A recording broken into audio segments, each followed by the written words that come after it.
Chona. Magandang araw ho. Mabuti naman nandito ka. Boss Lolong, abahiyang-hiya naman ako sa'yo. May sarili kang oras sa pagpasok mo dito sa Nyugan. Ma'am Chona, pasensya na ho medyo nagkaroon lang ho ng konting problema. Palagi ka naman may problema eh. Alam mo ang hirap sa'yo, Lolong? Problema ng iba, inaako mo. Ako, meron akong isa-isang problema. Alam mo? Ano ho ba yung problema niyo? Ikaw!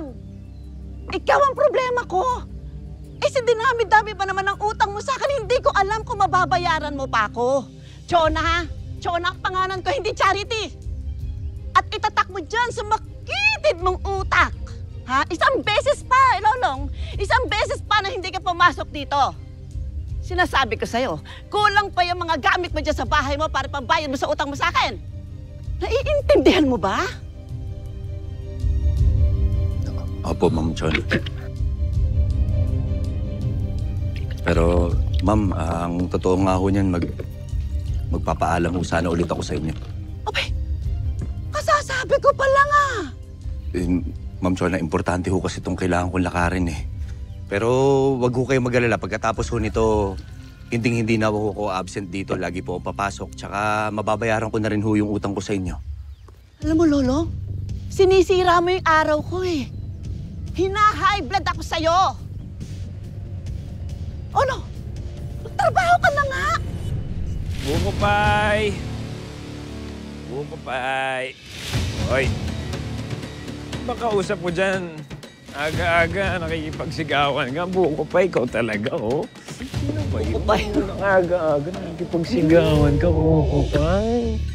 Wala. Kinakausap ko lang tong pasaway na trabahador na to.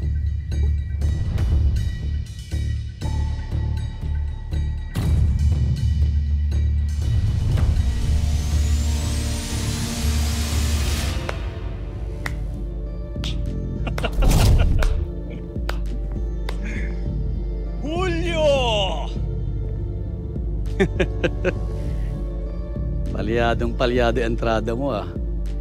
Baka may pamuhunan ka na, no? May manok ka na ba?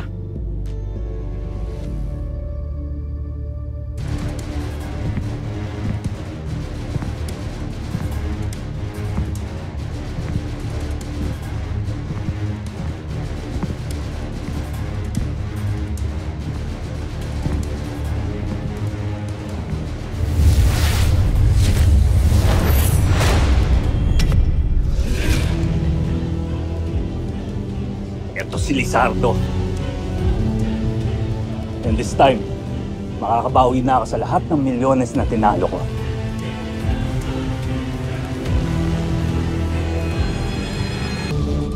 Ito si Lizardo. And this time, makakabawi na ako sa lahat ng milyones na tinalo ko. Yan ang gusto ko sa iyo eh. Hindi ka talaga sumusuko hanggat hindi ka nakakabawi. Bakit? May pantapat ka kay Lizardo?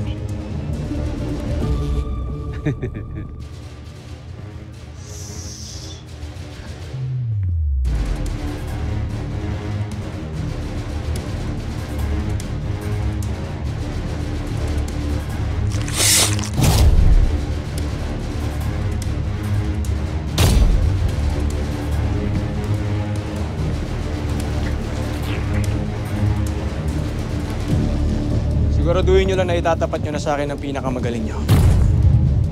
Huwag niyong sasayangin ang pagpunta ko rito. Dahil sa dami ng nakalabang ko, ni isa, wala man lang nakapantay sa akin. Hindi mo talaga kapantay.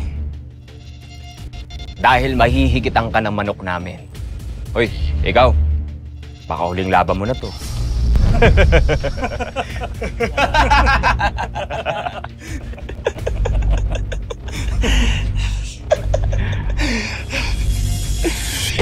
Uy! Yan! Yan ang gusto ko. Para muling madagdagan ng guhit ang braso ko. Ihandaan nyo na yung mga pera ninyo. At sigurado ako matihado kayo. Yun lang. Pangit ka pa rin mag-joke.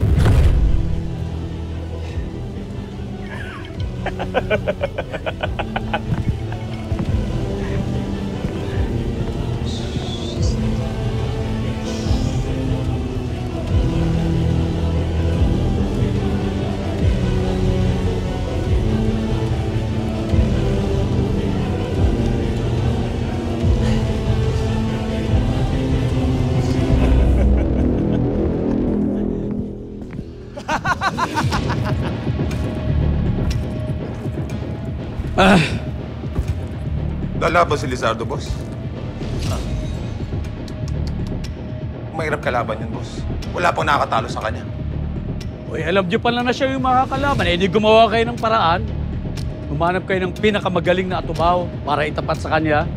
Si Karina at Laya, boss. Sawang-sawa nga ako sila na naman. Tsaka hindi ako kampante sa kanila. Kailangan ko, katulad ni Bangkil. Nakita ko na siya kung paano lumaban. Sigurado ako,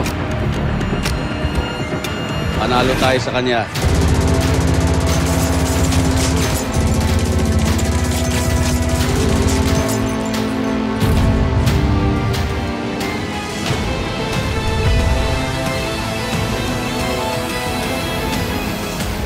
Nakakapagod. Ito, tama-tama. Oo, gumawa ako ng dinakdakan. Ay, hindi na muna ako kakain. Oo. Parang nawalan ako ng gana. Ate, kailangan mo kumain para makapag-isip ka ng tama. Bakit? Jessa, tama naman ako Tama naman na magalit ako kay Lolong. Dahil hindi na siya nakikinig sa akin Ilang beses ko na sinabi sa kanyang huwag niya nilalagay ang sarili niya sa kapahamakan. Ate, nakikinig naman sa'yo si Lolo.